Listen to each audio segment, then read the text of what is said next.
किसी प्रकार का भी कष्ट आपके ऊपर, किसी प्रकार का रोग है, परमात्मा सब कुछ ठीक कर सकता है। चाहे आप पर किसी प्रकार की आपत्ति है, किसी प्रकार का काम बिगड़ा पड़ा है आपका, तुरंत ठीक करेगा। ये परमात्मा के गुणों में लिखा है। और ये अज्ञानी ऋषि महर्षियों ने अपनी दंत कथा बनाकर लोगों को भ्रमित कर दिया कि भगवान ऐसा नहीं कर सकता। भगवान नरसिम्हा, नरसिंह जी जो सेठ था, उसकी हुंडी यानी उसका ड्राफ्ट कैश भगवान ने आके नहीं किया। ये झूठ बोलते हैं, ये सब बनावटी बातें हैं, बकवादे हैं, ऐसा कुछ नहीं हो सकता।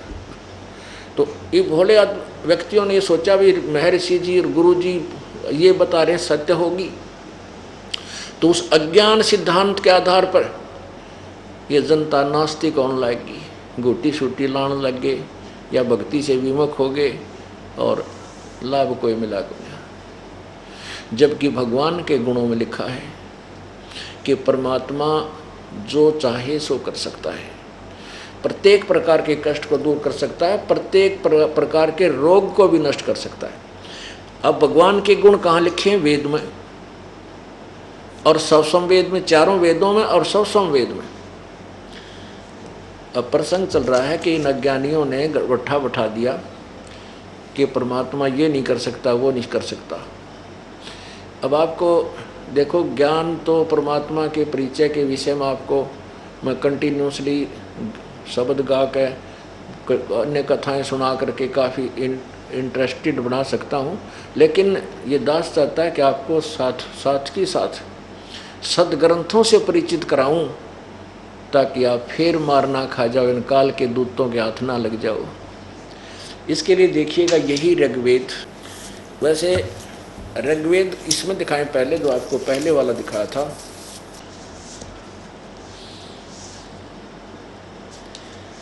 अब ये वही है, प्रकाशक है, सार्वजनिक कार्य प्रतिनिधि सभा, महर्षि दान भवन, रामलीला मैदान, नई दिल्ली। इसमें चलिएगा आप, सूक्त नंबर 10, मंडल नंबर 10, सूक्त 161, मंडल 10 और 161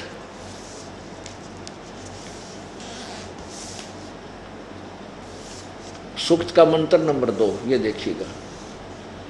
ऋग्वेद मंडल नंबर 10, सूक्त 161, और यहाँ लिखा है इसका अनुवाद, यदि रोगी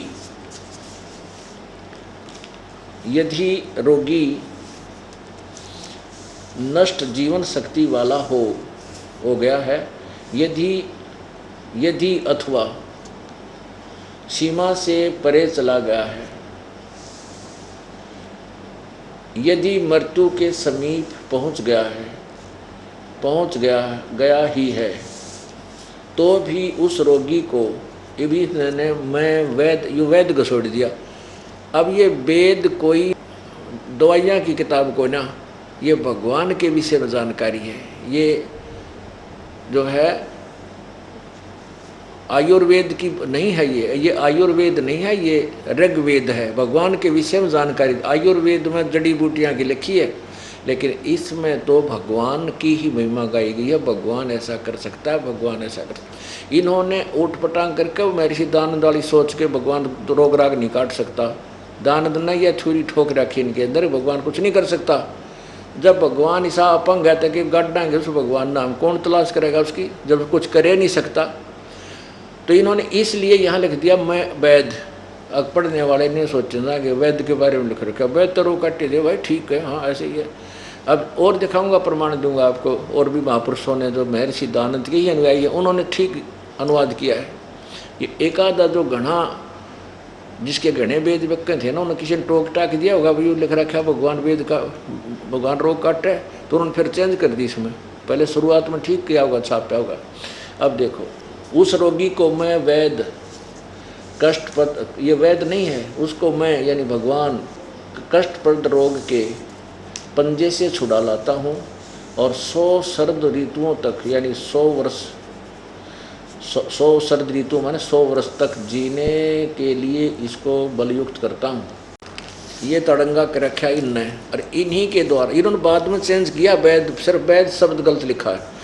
अब देखो, इन्हीं के द्वारा महर्षि दानंद जी के अन्य अनुवादकर्ताओं ने कैसे किया है देखो। ये एक बड़ा साइज में लिपिबद्ध किया है, यानी छपाया से बुक का साइज बड़ा बना रखा, बाकी अनुवाद उसी का है।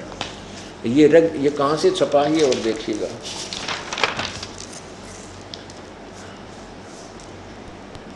प्रधान कार्यालय वेद मंदिर महात्मा वेद भिक्षु सेवा आश्रम लेखराम नगर इब्राहिमपुर मुखमेलपुर दिल्ली।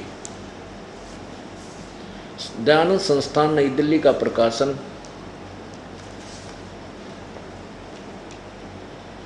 ये नई दिल्ली से प्रकाशित है।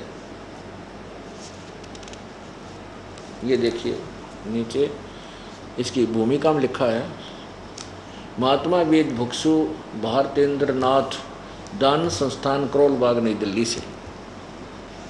प्रकाशक है पंडिता राकेश रानी। अब इसके उसी मंडल को देखते हैं, सूक्त नंबर 10 मंडल नंबर 161। ये देखिएगा ऋग्वेद मंडल नंबर 10 सूक्त 161।